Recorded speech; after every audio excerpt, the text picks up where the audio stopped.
Hi, I'm Phil and I'm a late diagnosed autistic older adult. I want to take a bit of a different approach with this video and look at the question, should you employ an autistic person?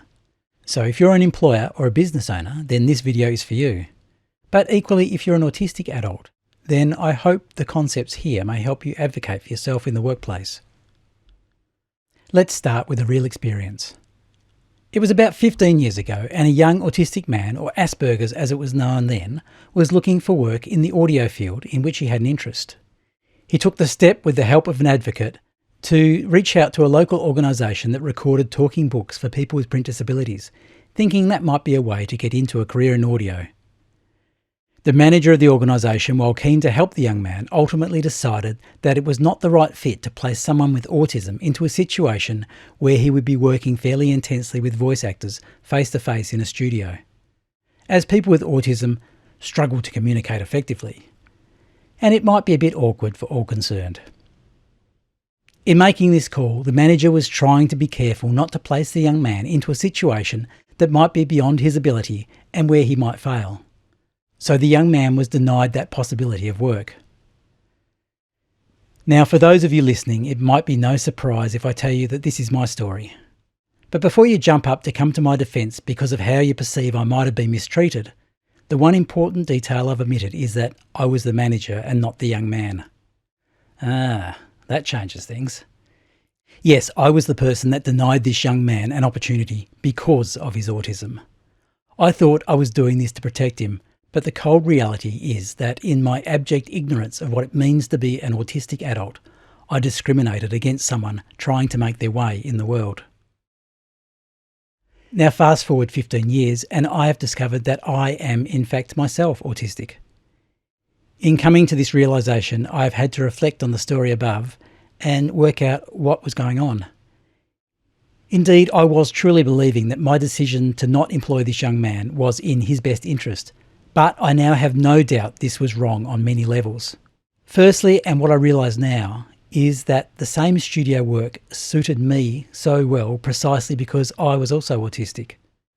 By that I mean working in a dimly lit, soundproof room away from a noisy office space was ideal for my autistic sensory needs. Added to that was the fact that working predominantly with one other person at a time was ideal for my autistic communication challenges, in not needing to deal with multiple people at the same time. It was my ignorance and prejudice about autism that did not let me see any of this at the time, and my belief that autistic people struggle to communicate effectively was a simplification born out of a common misunderstanding of what autism actually is. Basically, it was plain old discrimination. So back to the question at hand, should you employ an autistic person? Well, obviously the answer is a lot more nuanced than a simple yes or no, so let's look at the details. So firstly, what is autism? Autism is a lifelong neurodevelopmental difference where a person who is autistic has a brain that just works a bit differently. This difference means that the autistic person can have challenges with social gatherings and the back and forth of communication. It also means that an autistic person will have some sensory sensitivities beyond what most people experience. But there are many benefits as well. An autistic person is likely to be a strong logical thinker and problem solver, and is also likely to be honest and loyal. An important point to emphasise here is autism is lifelong. You're born autistic and you die autistic. You can't acquire autism at any point in life post-birth. And likewise, you can't cure autism. Autism is not an illness or a disease. It's a natural variation in the brain's development from the neurotypical norm. So what are the specific benefits that an autistic employee might bring to the workplace? As mentioned, the autistic brain is wired to think in strongly logical ways. This also includes a strong ability in pattern recognition. Modern workplaces tend to focus on the big picture. While autistic people can also do well with big picture thinking due to this ability to see patterns in the whole, they can also be very good at the detail behind the big picture and filling the gaps. This detailed approach also can mean that autistic people strive for high quality in their work. Autistic people are often driven by honesty, values and fairness, which means they are great team players. Autistic people often have a strong work ethic, which is great for productivity.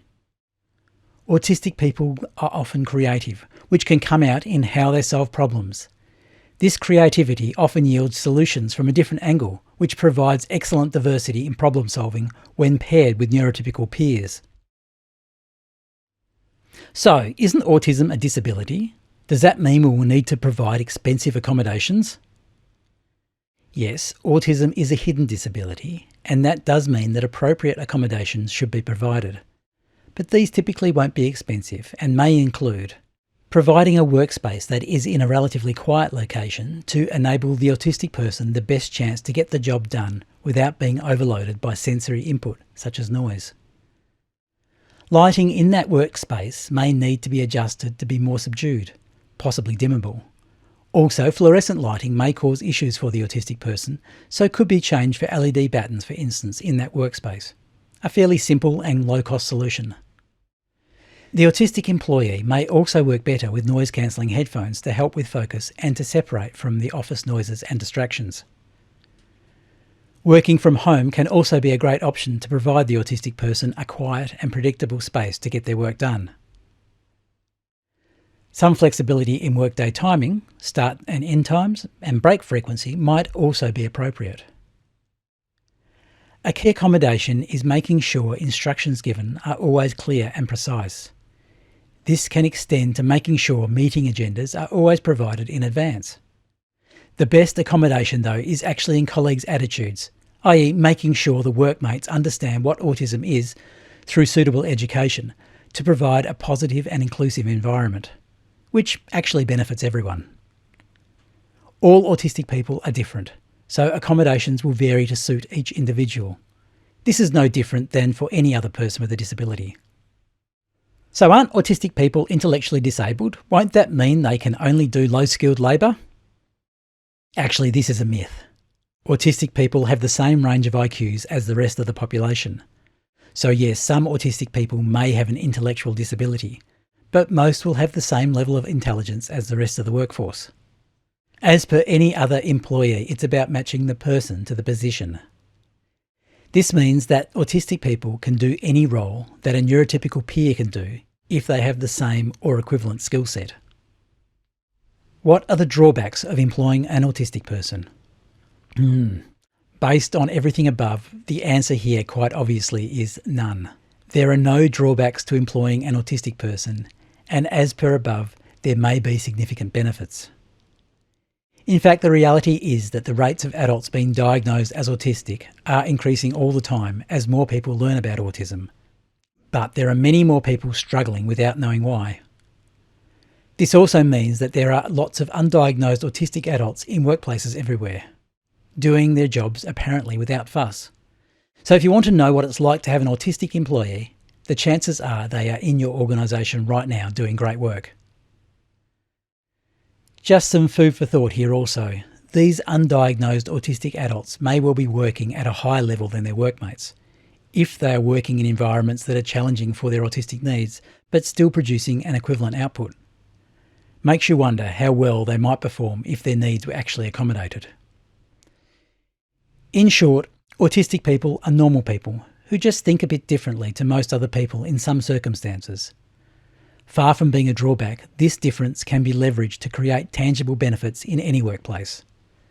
So should you employ an autistic person? Yes, absolutely, if they are the strongest candidate for the position. But please don't be like the ignorant manager in the story above and not employ an autistic person just because they are autistic. While this video focuses on autism, it can also be extended to include other neurodiversities such as ADHD, dyslexia, Tourette's and others. To end on here is a not-so-fun fact from the Amaze website on autism and employment.